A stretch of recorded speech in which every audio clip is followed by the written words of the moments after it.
जा सकते हैं। होगा कब? जब गाया जाए। प्रारब्ध और अप्रारब्ध। अप्रारब्ध, प्रारब्ध आप सभी जानते हैं पिछले कर्म, उसमें एक चीज और जुड़ती है, अप्रारब्ध। उसके 3 भाग हैं। एक होता है कूट, जो निश्चित है, इसे कोई हटा नहीं सकता, कूट है, बिल्कुल स्थित है, उसे कोई हिला नहीं सकता। वो भी भजन के माध्यम से काट दिया जाता है, हिला दिया जाता है, बिल्कुल स्थान से स्थान परिवर्तित कर दिया जाता है, ऐसे कूट। एक है बीज। यदि बीज रोप दिया जाए तो वो बीज कभी ना कभी तो जो है अंकुरित होगा ही होगा, फसल बोई जाती है। तो हमने कोई कर्म कर दिया, बुरा कोई कर्म कर दिया, तो उसका बीज बोया जा चुका है, और उस कर्म के, गलत कर्म के बीज कभी ना कभी अंकुरित होगा ही होगा, सभी को पता है।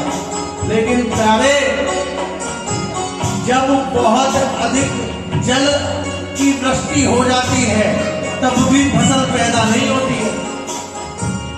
बीज जो अंकुरित होना था वो बहुत अधिक वर्षा से, वो फिर बीज अंकुरित नहीं होता। जब प्रभु की करुणा कृपामयी बहुत अधिक वर्षा हो जाती है तो हमारे जो प्रारब्ध के पाप कर्म हैं, ये बीज अंकुरित नहीं होते।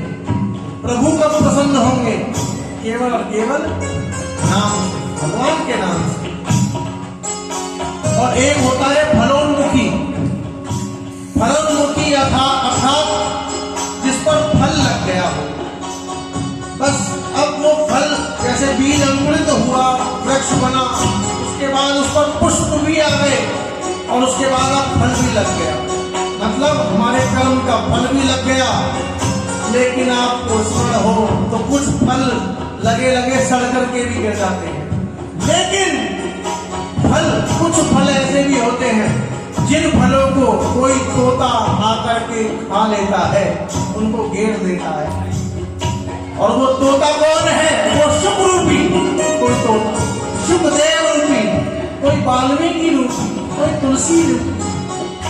वो हमारे कोई सद्गुरु हमारे जीवन में आ जाए तो वो कहता है, बेटा जा, तुझे ये कर्म भोगने की आवश्यकता नहीं है, तू जा अपना जाकर के भजन कर, तेरा कर्म कर। ऐसा कोई गुरु हमारे जीवन में आ जाए तो वो हमारे कर्मों को भोग लेता है। लेकिन ये सब कहने का सार, इस कहने का सार क्या है? केवल और केवल हरि भजन से ही केवल और केवल हमारे दुख मिटेंगे। अन्यत्र कहीं कुछ, किसी को, ज्योतिषाचार्य को, किसी विद्वान को, किसी विद्या सिद्धि के मालिक को कुछ भी दिखा दो, कोई फायदा नहीं होने वाला है। मूल तो केवल और केवल भजन ही है प्यारे। और भजन से ही प्रारब्ध को काटा जा सकता है, अन्यत्र फिर 84 का फेर लगा ही रहेगा। राधा